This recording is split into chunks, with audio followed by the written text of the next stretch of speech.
এত ঠান্ডা জামুরি কি ওঠে না না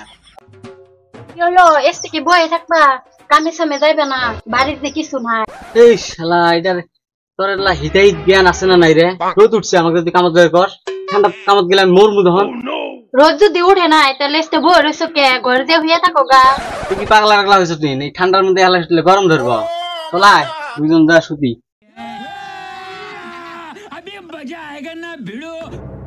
ঠান্ডা কুটুম্বাই বুড়ার শখ কত কামাই তো দিয়ে খান লাগবো না তোমার ঠান্ডা লাগছে তুমি হইয়া থাকো গা এই গেদিমা গেলাম রে বাজারে গেলাম এত ওজন লাগে রে কি দিছে দিনি এ হচ্ছে কাণ্ড চাল ডাল আলু পেঁয়াজ এইবার করে যোগান ধরে কি এই মেয়া পালান যায় হ্যাঁ যত মেয়া তো গিয়ে ফোনে দেই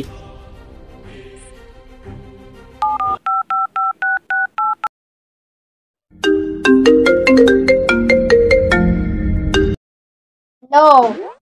আব্বা গেদি এই জামাক পাঠাতে সে বাজারে এই বাজারটা নিয়ে যাক আম বাজারে যেতেছি ঠিক আছে তোমার জামাইটা আমি কইতাছি ফোন তো করলাম মেয়ের জামাই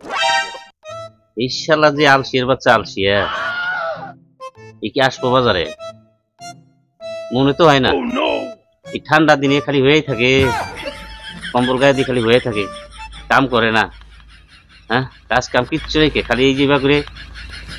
মেয়ের মায় খালি দেবো আর আমি খালি উবো এভাবে করে কি পালা যায় জায়গা দেখি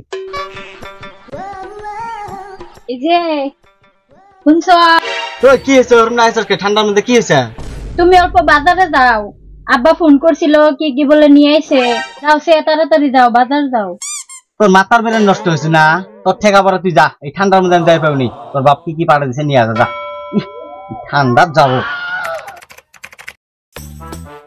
কি হলো এক মাস ধরে গাও দাও না তাড়াতাড়ি গাওটা ধুয়ে নাও তাহলে করলে আজকে ভাত পাইবে না শালি কয় কি রে শালি হাত দিবে না গাও ধোয়া কথা কিসের জন্য বলি সাহস বাড়ি গেছে না আজকে আমার গাও ধোয়া হাত দিছ